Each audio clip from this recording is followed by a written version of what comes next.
going on in Israel. And so as rockets fired from Gaza filled Israel's skies the other night, Jews and Arabs shed each other's blood in the streets below. Then Hamas, in effect, hijacked the protest and launched more than 1,500 rockets at Israel from Gaza, instigating its fourth war with Israel since 2008. Now, several events led up to the violence, and I want to take them one by one so you really understand what really happened the last few days. Political tension surged ahead of Israel's annual Jerusalem Day celebration, commemorating the capture of East Jerusalem in the 1967 Arab-Israeli War. Second, a long-simmering private real estate dispute. Now, this is really the crux of it. There was a long-simmering private real estate dispute between two families in the Jerusalem neighborhood of Sheikh Jarrah involving 4 Palestinian families living on Israeli-owned land, which was due to be resolved by an Israeli court. That dispute, in a neighborhood that Palestinians hope to claim as a part of the Palestinian state, was exaggerated to apocalyptic dimensions by the Palestinian militants, eager to ignite Palestinian riots against Israel. All right, so you with me so far? All right. Then Hamas seized the opportunity to exploit the crisis by posing as a guardian of Palestinian civil and religious rights, despite the fact that it systematically represses Palestinian human rights in Gaza. Don't pay any attention to that. Hamas issued an ultimatum threatening to attack if Israel did not withdraw its police by Monday evening, when Israel, which shares their goal of destroying Israel. Are you getting the theme yet? The lethal threat posed by the rockets has been mitigated by Israel's Iron Dome missile defense system, which reportedly is about 90% effective in intercepting incoming warheads. Israeli Prime Minister Benjamin Netanyahu ordered a military response after the rocket attacks, noting this: "We did not want to escalate, but those who chose to escalate will be hit forcefully." The Israeli Air Force retaliated by launching strikes at rocket launching sites, arms storage depots, and terrorist leadership targets in Gaza, and claimed to have killed 6 senior Hamas leaders. Hamas provoked 3 previous wars with Israel in 2008, 2012, and 2014. Unlike Israel, which seeks to minimize Palestinian civilian casualties in conflicts, Hamas terrorists hide among the Palestinian civilians to launch rockets intended to kill Israeli civilians, a double war crime. Although Hamas has lost on the battlefield every time it believes it has scored an ideological victory by resisting Israel, despite the hardships that its scorched earth strategy imposes on the Palestinians, who are among the biggest victims of the Hamas terrorist strategy itself. So the question remains, so who wins in all of this? Iran and Palestinian extremists are the only winners in the current crisis, which distracts global attention from Iran's ongoing threats and the plight of Palestinians held hostage and repressed by Hamas in Gaza. The Biden administration has sought to restore aid and rebuild ties to the Palestinian Authority, while distancing itself from Israel's Netanyahu government.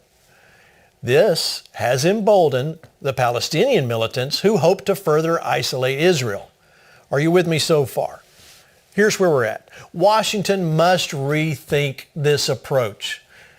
We need to take a tougher stand against Palestinian terrorism and Hamas, which seeks to block any peace effort by transforming the Israeli-Palestinian conflict into a religious struggle in which compromise is tantamount to blasphemy. The violent confrontations have spread like wildfire across Israel, with chaos unfolding in cities like Akko, Jerusalem, Haifa, Bet Yam, Tiberias, and others, while Biden and Harris have opened up to our southern borders to any and all who desire to come across. But they too have realized that pesky Trump wall idea was a good one. So work has already resumed at the border in the residential areas that are in danger of flooding. And now Biden has said publicly Israel has a right to defend itself. Unfortunately, the mainstream media has embraced the Hamas storyline. Imagine if this was your nation. Imagine if this was you, if this was your city or your town. Folks, we all know, if you're a Christian conservative, you know the importance of Israel already. Unfortunately, our government officials don't necessarily understand that right now. I want to bring in my first guest as well. In fact, before I get to him, I want to welcome back Lance Wallnau, jet setter, cruising the nations around the world, visiting. Welcome back, Lance. It's been a long time. Glad you're back. And good to be back. And Richard Green is new to the program, the executive director and co-founder of the Clarion Project.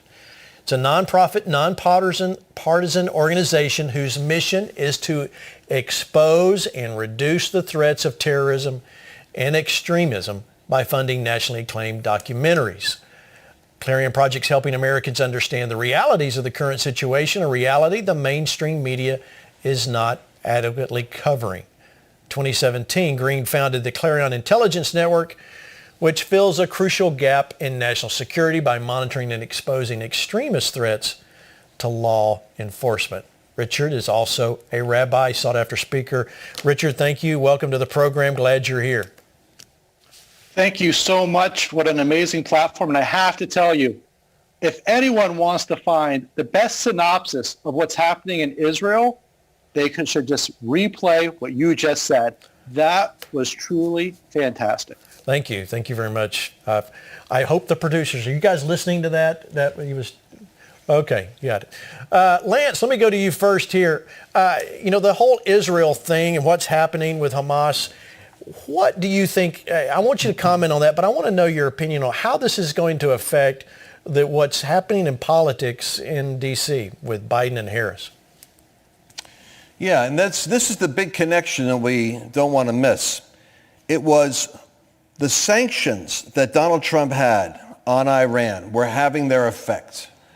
You would not see this happening if Donald Trump was president. Everybody knew where Trump stood. Isn't that interesting? And yet there's got to be a whole level of denial in government right now not to know that the peace accords that Donald had put in place, the pressure he put in isolating Iran, was completely threatened when Biden decided, in the infinite genius of those Beltway consultants, to go back to the Obama and Kerry era, where they could kind of kickstart that discussion with Iran about nuclear capacity.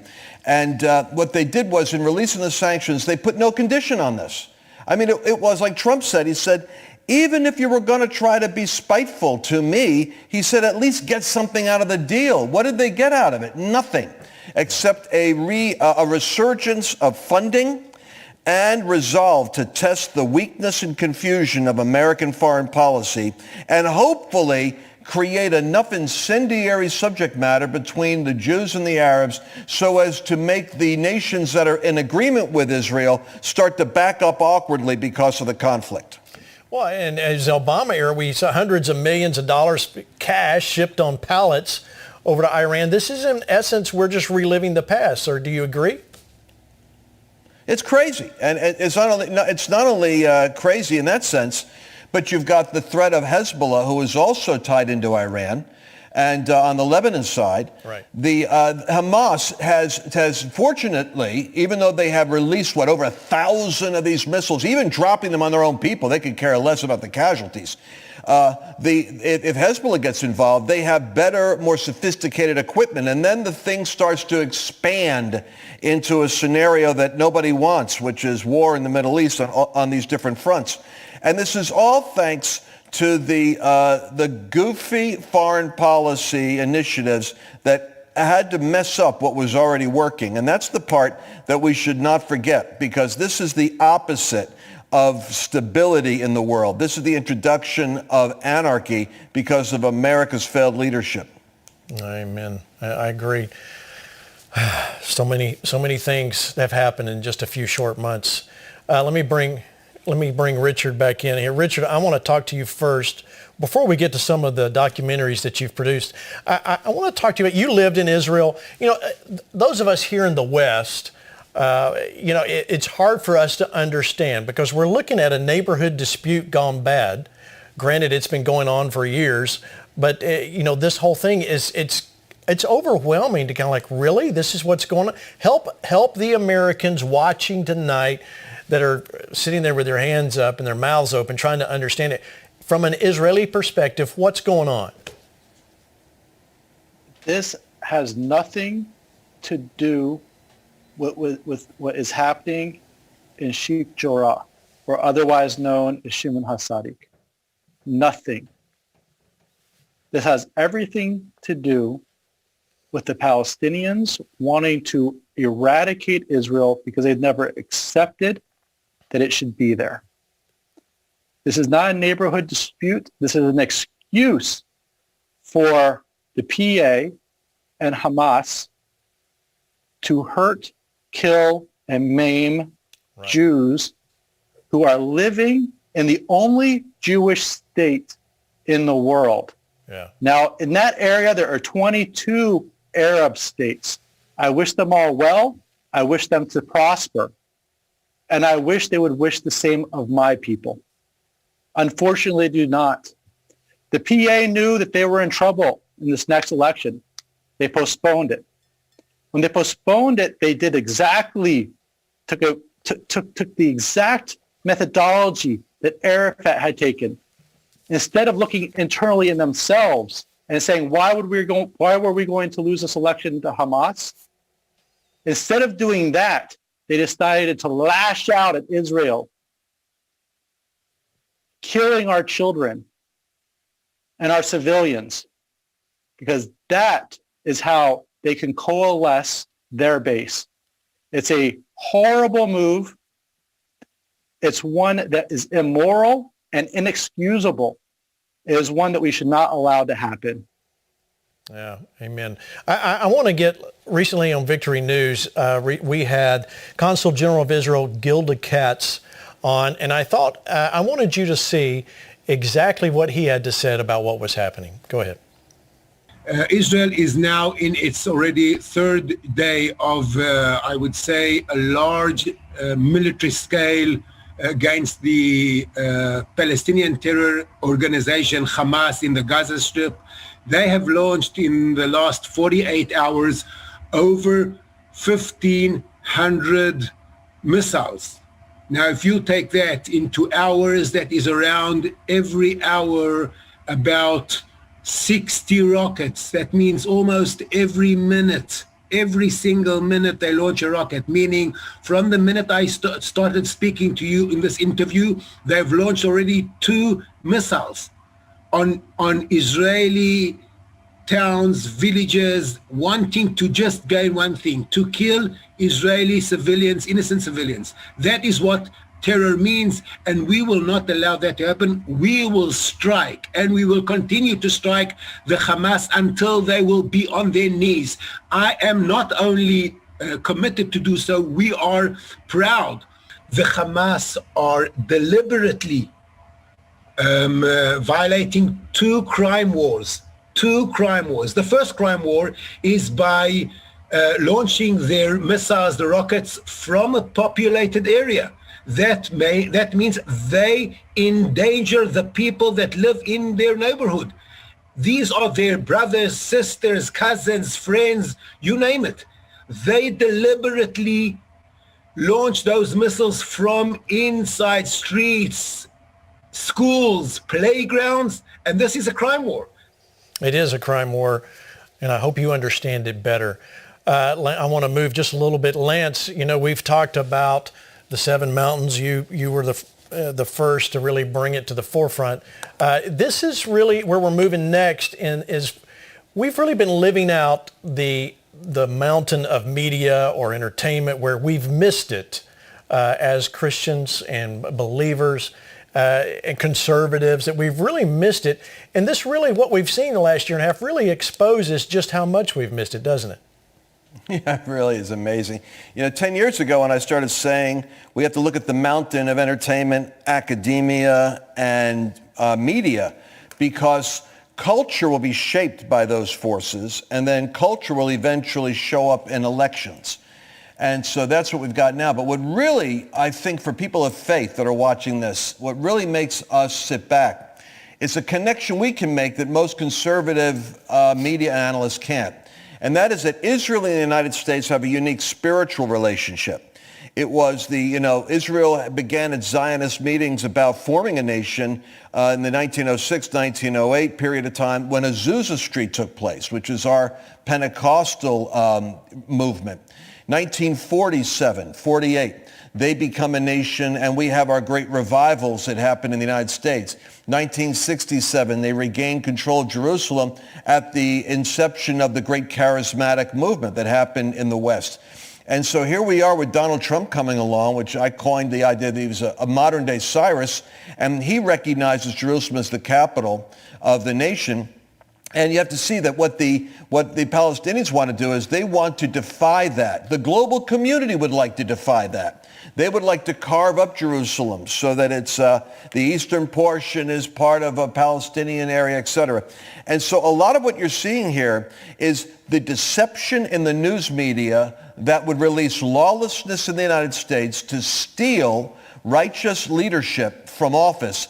There is a similar chaos happening in Israel right now, and you're seeing deception in media catalyzing religious issues instead of race issues in order to divide the area and expand the power of lawlessness. But these two nations actually have very similar intertwined destinies and spiritual warfare. Yeah, spiritual warfare, very well spoken. All right, Richard's an executive producer. And I want you to get the children out of the room because we're going to play a trailer for an upcoming film called Kids Chasing Paradise that he was a part of.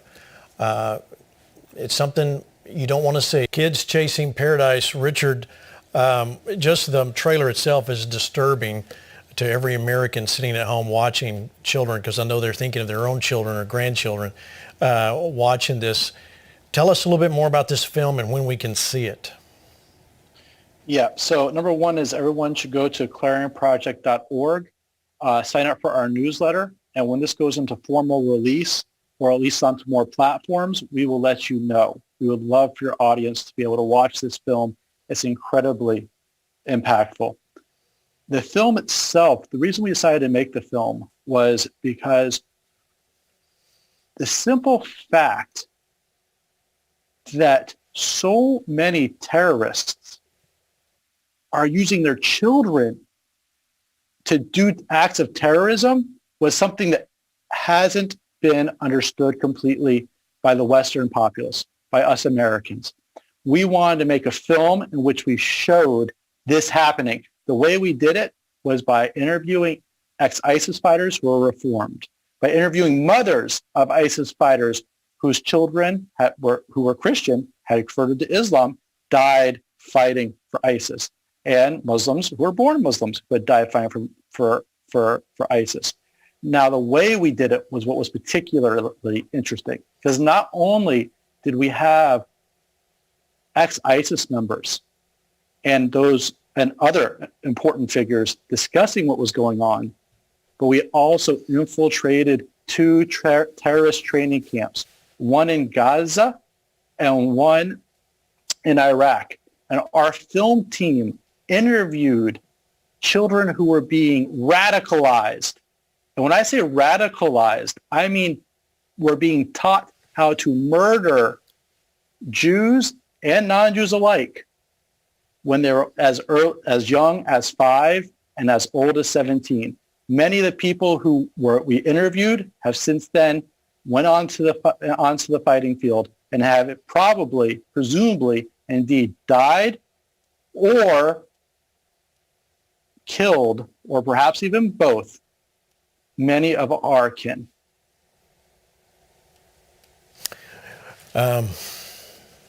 Lance, I was sitting there listening to Richard as he's talking, thinking of radicalizing. And speaking of what's been going on here in America, in our cities, while we don't see that to that degree yet on the mainstream media, we are seeing, an overwhelming amount of I'll call them rich white kids holding the Black Lives Matter banner, I mean, it's basically the same thing, just at a different level, isn't it? That's what I'm saying. I'm saying that the spiritual nature of the United States and Israel is such that critical race theory is being used right now to go into your sons and daughters' heads in America through your tax-paying money and through the leftists that are controlling curriculum. And a lot of this curriculum, by the way, went in during the COVID period where normal checks would have stopped it. So it is radicalizing our children to hate the country, to feel guilty for sins they haven't committed, and to find redemption in destabilizing the social order and tearing down the property and the structure of the United States so as to reallocate it and make the unjust nation purged and redeemed. And for those of us that are Christians, what created America and made it great was its ability to reflect, to reform, and to move forward. What media and storytelling does is extremely powerful, which is why this documentary is more important in a sense than news, because documentaries and movies tell stories, and people are more subliminally shaped by stories than they are by a logical argument. Yeah. And that's why Jesus probably taught parables, because the stories are more powerful than the punchline. Yeah. So while Richard Green's creating documentaries to expose deception and reality of extremists and terrorists that media ignores, like Lance was saying, or even minimalizes, our next guest is acting in, directing, producing media that brings light into the darkness in the middle of the liberal Hollywood establishment. Welcome, Hercules, right here on Flashpoint. Kevin Sorbo, thank you, sir, for joining us tonight. So glad you're on.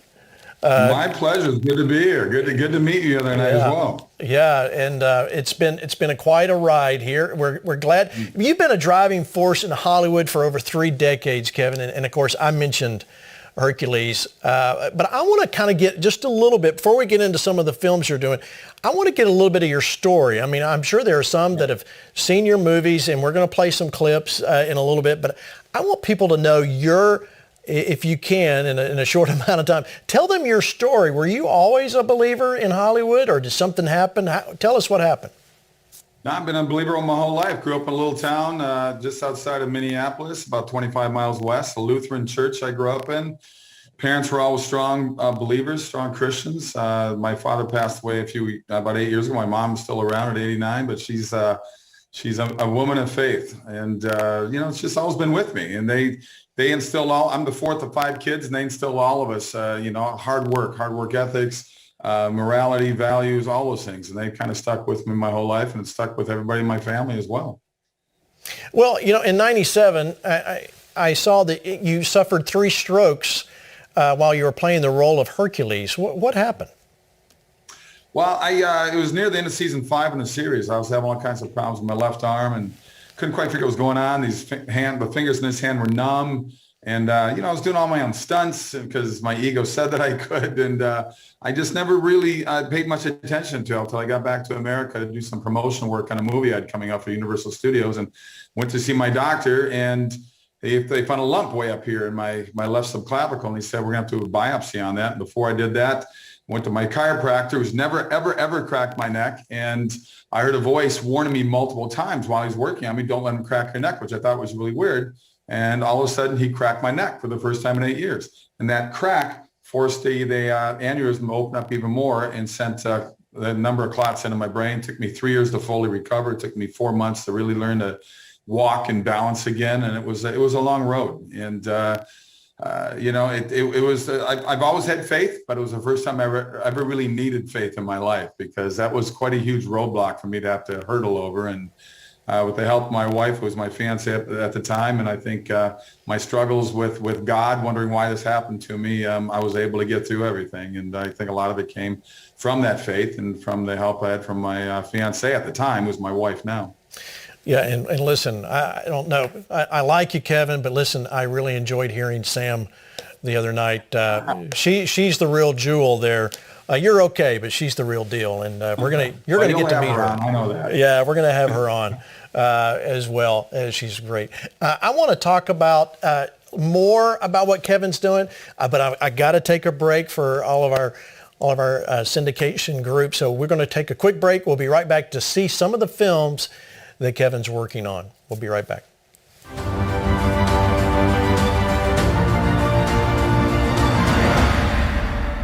Gather together with people of like faith at the 2021 Detroit Live Victory Campaign, May 27th through 29th. Experience dynamic, spirit-led ministry from Kenneth Copeland and Jerry Savelle. Take part in anointed praise and worship. Receive your breakthrough in healing school. You've got to come. You've got to come and just be a part of it. It's really great just to be, here all in one place as one body. Come to the Detroit Victory Campaign. Register to attend today at kcm.org/events. You've been asking, and they're here. FLASHPOINT apparel is now available to order at govictory.com/shop. Take advantage of our limited edition apparel and order today. Supplies will be limited due to high demand, so secure your order today. You can be the flashpoint everywhere you go. Order today at govictory.com/shop.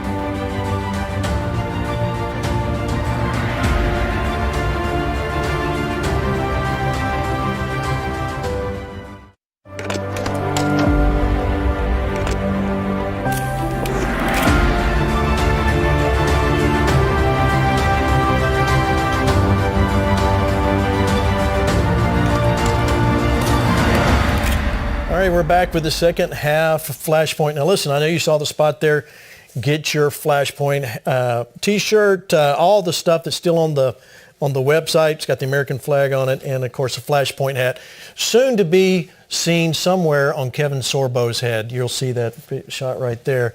You can get them all on the website at govictory.com. All right, so let's keep going. Kevin, tell me about this first. I want to pick up with The Girl Who Believes in Miracles. So I want you to kind of intro this trailer before we watch it. Tell us what this is about. Well, I don't know what the trailer is. You guys didn't give me a lowdown on it, but it's a wonderful movie about a girl who, at church, she hears her pastors say, if you have the faith of a mustard seed, you can move a mountain. She takes it to heart, and she starts to pray for people, things, whatever around the town, and little miracles start happening everywhere. She's not walking on water, but it's amazing, and people start taking notice of what's going on with this little girl and the power of prayer. So I'm in the movie with Mir Sorvino and Peter Coyote, and we had a wonderful time filming, and it's on its 5th week, I believe now. So it's got legs, which is fantastic. So people are supporting the film, which we need in these independent movies. That's right. And we're going to, you hear what he said, we need support. You want to change Hollywood, you got to get behind. And when I talked to Kevin just a few days ago, we talked about getting the pastors and the churches and the Christian conservatives involved. We're going to talk a little more about that. But right now, I want you to watch a trailer for what's in the theaters right now, The Girl Who... where can people see this film? It's on AMC theaters and other theaters that are affiliated with them across the country. I believe they're on 800 to 900 screens right now. So there you go. If they just go to thegirlwhobelievesinmiracles.com, they will find it right there. There you go. There's the website right there on the screen. Take a picture of that. Go there. Find out The Girl Who Believes in Miracles. I want to say one thing. Before we get any further in the interview, I want you to understand that Lance Wallnau and I both do all of our own stunts right here on the program. We don't have stand-ins. But anyway, no, it's in light of that. True.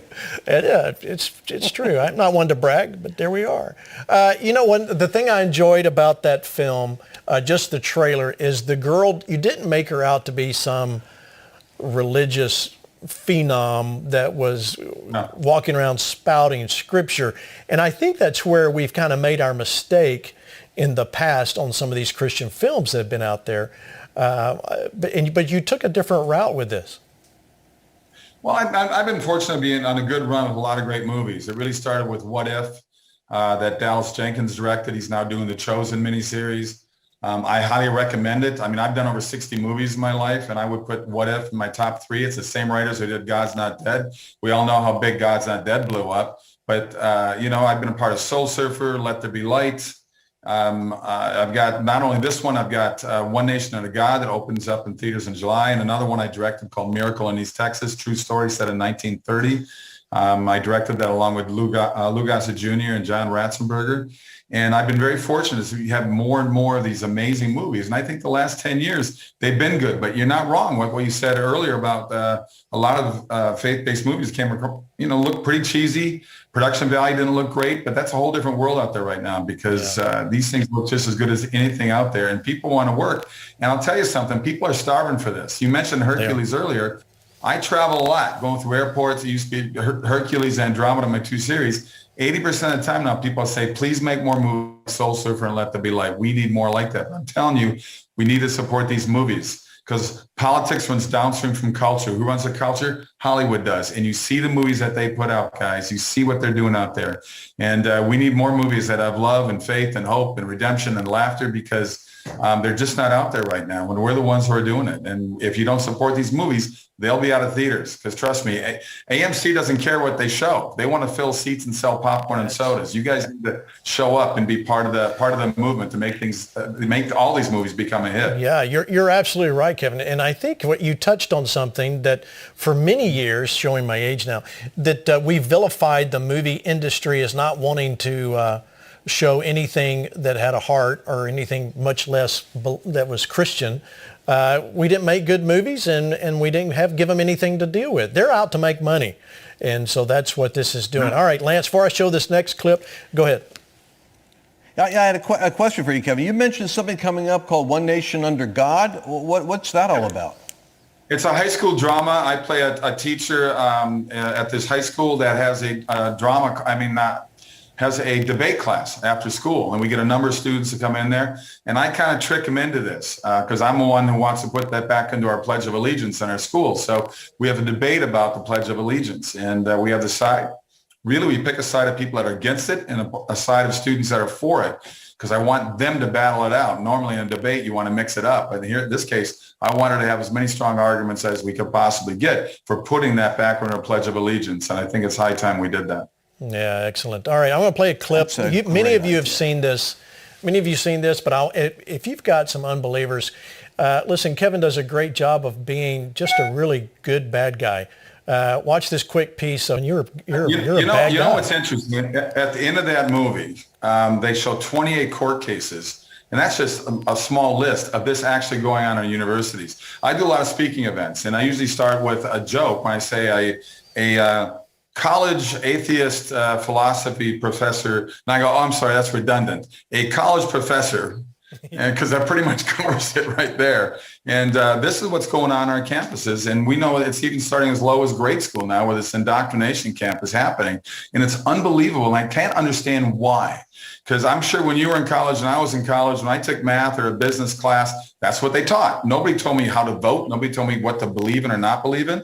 They did their job and they taught me the degrees that I wanted to get. It's crazy what we're doing to kids out there right now. That's true. All right. So what about, before I forget this question, what about Hollywood? Has Hollywood been receptive to you, your acting career and everything else? No, they gave me the boot. I got booted up. My agent and manager said goodbye to me about 10 years ago. And I just said, I love this industry. I love making movies. I love doing TV shows. And I just have still a passion for it that I've had since I was a kid. So we decided to start, kind of go my own way. We formed our own production company. We have the Sorbo Family Film Studios. People can go to sorbofamilyfilmstudios.com. They can sign up, get more information on things we're doing. But thank God that door was still open for me to be able to do it. The biggest thing for us, the biggest hurdle we have is raising $3 to $5 million for these movies. Now, that's nothing. That may sound like a lot of money to people watching this right now. If you don't know, that an Avengers movie or an Avatar movie, those are $300 million movies, and they spend $100 million promoting it. Right. $3 to $5 million is catering budget on those things. So we're trying to do movies that affect people's lives in a positive way. And we finally raised money from my next movie I'm directing. We're doing the next Left Behind movie, which I'm very excited to be part of. I'm directing it, acting in it. We're putting together the cast now. We start filming in July in Louisiana, and I can't wait to get underway with this. A wonderful, wonderful third installment of the books that LaHaye and Jenkins did years ago that sold 80 million copies. That's right. When you talk about that, I think it's important for people to understand supporting the films, and I'm glad you broke out the cost to do a film, the comparison there. Other than going to the movies, is there something else they can do? What should people do to help? Well, really, they got to get involved. We have to find people that want to be part of the movement, and we got to be more bold. We got to be more brave. We get in our churches. We can't be afraid to, go. Like I said, go to Sorbo Family Film Studios, and you can donate right there, right at the website. We have a whole system set up right there for people to donate, because if we can't get the funders out there to come in, we can't make these movies. And these movies are awesome. I mean, other people are doing great movies with this. And here's the thing. There used to be such a stigma about these movies. And, I have atheist friends, agnostic friends, and they're going, yeah, you Christians and your cheesy movies. But they get beyond that. They go, you guys think you're so perfect. And I'll tell you something. We're supposed to be the most forgiving people on the planet. A lot of times we can be the most unforgiving, and we need to open that door and be a little more open to hear what people have to say. But we also have to be afraid not to speak our faith as well. There's a wonderful documentary that I did called Against the Tide, and I hope people go to it. Just came out a couple months ago.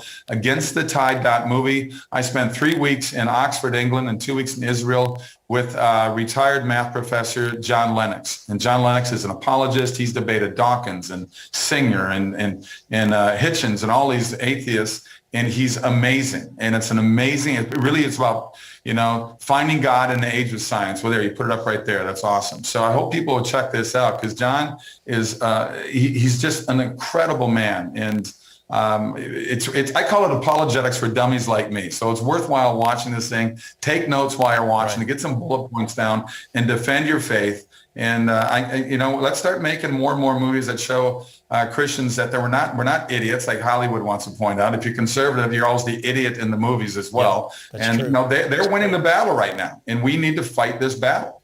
Yeah, he's right, Lance. We do have to win the battle. And this is part, you and I talked a while back about the 7 mountains, and you talked about help me remember this, it's the gate of influence on those mountains. Is that right? Did I get that right? Yeah, right. So and Kevin knows this. In Hollywood, you have a group of people called the gatekeepers. They're the elites that control production or control funding or control promotion and script writing and stuff. And what happens is the spiritual environment there will conspire to keep someone who has an anointing and a calling from being able to get access to those gates.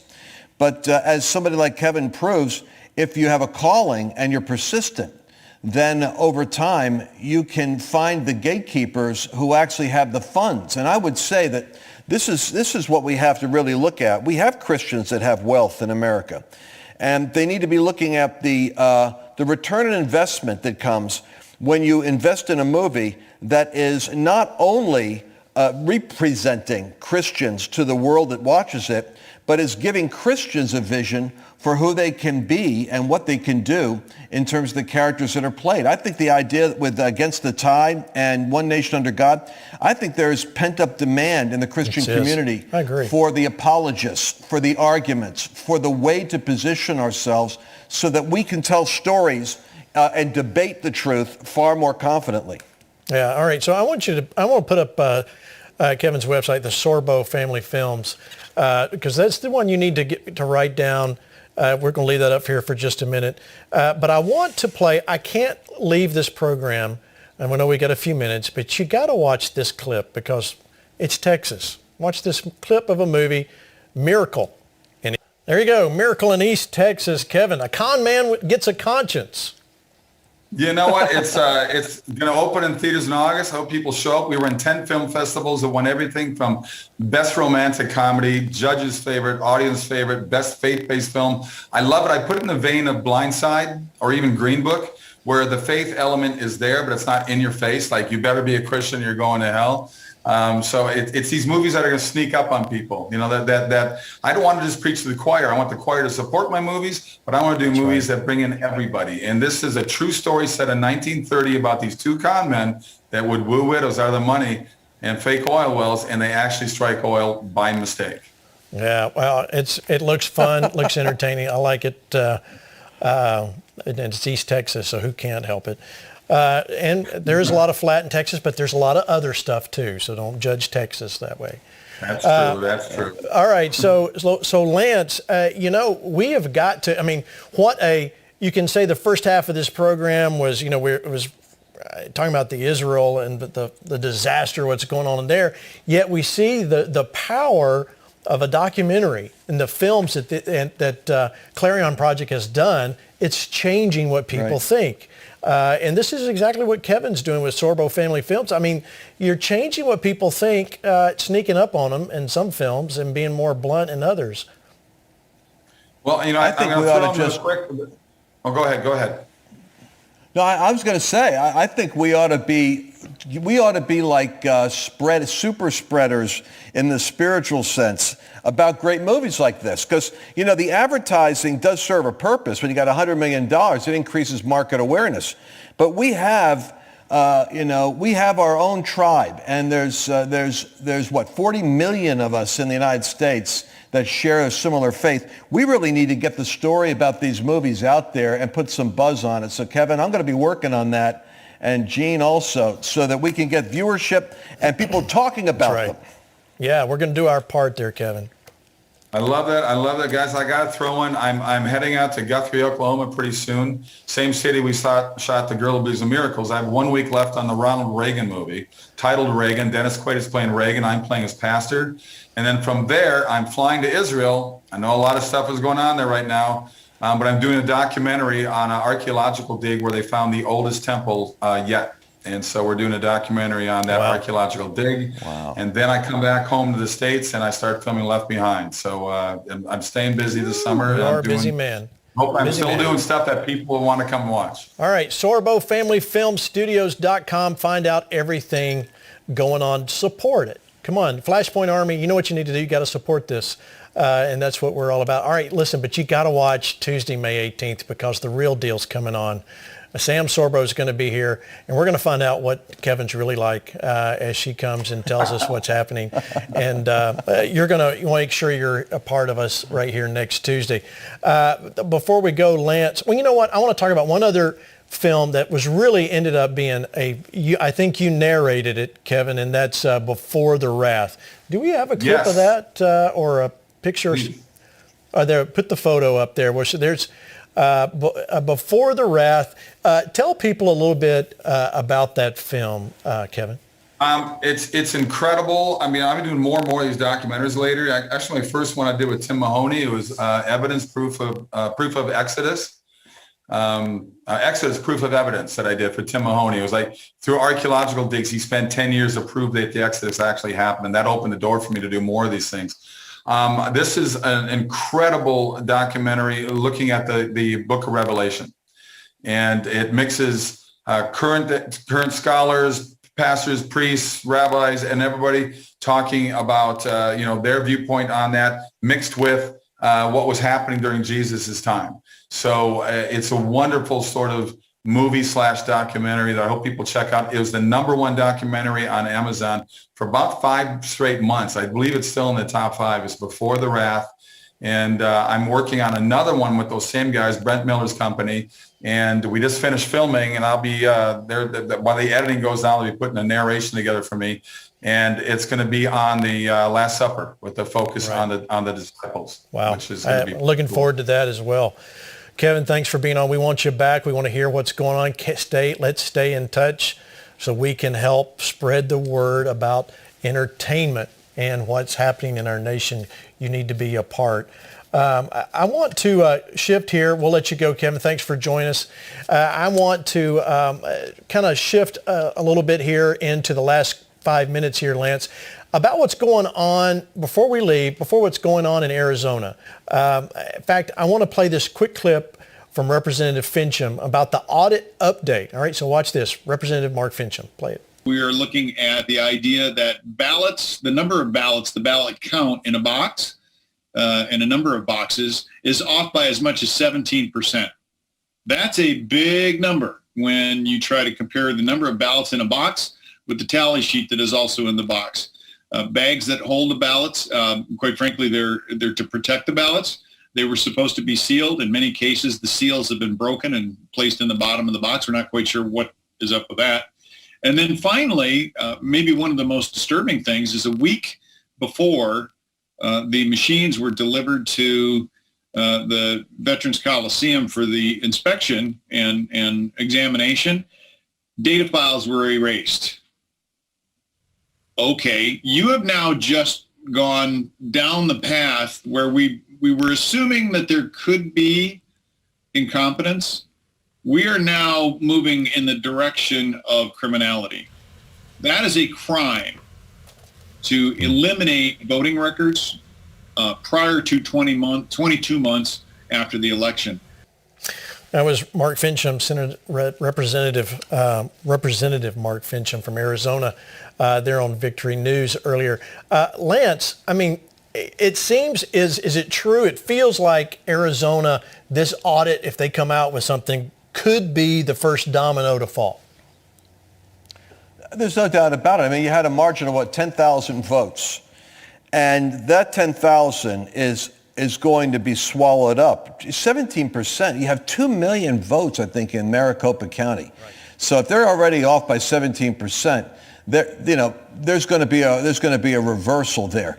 What's interesting to me is this statement that it was actually 3 days before the ballots were to be examined that suddenly the files get evaporated. Do you remember when Peter Strzok and Page, when their phones were turned over to the FBI and they had a whole trail of communication that evaporated at the FBI? It was accidentally erased. And nobody to this day is even screaming about how the agency that's supposed to be the most sophisticated in tracking intelligence and digital stuff erased, telephone content of texts that would have revealed that there was a conspiracy to entrap Mike Flynn and Trump. So in Maricopa County, this is going to happen. I say right now we should get ahead of this. And Georgia, Wisconsin, and Michigan must turn over all of those ballots, have them under lock and key, Fort Knox, and there has to be a digital backup of everything within 24 hours so that we can march on from Arizona to these other states and start to begin the crusade to expose the fraud. Election fraud, it's not over, folks. So much more to do. We'll leave you with that. To keep watching Victory News. We are there with our own Mike Garofalo on the inside of the arena, covering the Arizona audit right there in the arena. You don't want to miss a minute of Victory News every day here on the Victory Channel at noon and 5 Eastern. Lance, I didn't speak too soon when I said you do your own stunts, right? You do your own, right? I do all of my own stunts, and I don't have any body doubles. Whatever country I go into, it's always me. The crew won't even go with me into some of the places I go for fear of not coming out. See, you're getting the real deal here. That Kevin Sorbo, I don't know. What does he know? Exactly. Who does he think he is? Hey, yeah. All right. 60 films. He made 60 films. Come on. You and I have watched at least 100 films. I know. Jeez. We're way above that. All right, so zoom out a little bit, ladies and gentlemen. Here's the red phone, Lance. I don't know if you've seen. I got the red phone here. And show the red phone. Show the red phone. There you go. All right, see the red phone? Lance, I don't know if you knew, this is the Trump phone. He has the number. I've been told President Trump has the number. So President Trump, we are waiting on your call. I got little lights here that'll light up when I know you're calling. You've got the number. You know what to do. Call Flashpoint. Until next time, thank you for joining us. Thank you for being here, Lance. Always fun to have you a part. Don't forget Victory News all week, and next week, stay tuned. Flashpoint is going to be amazing as always. Make sure you check out Lance's website, lancewallnau.com, and all the stuff that goes with it. We'll see you next time.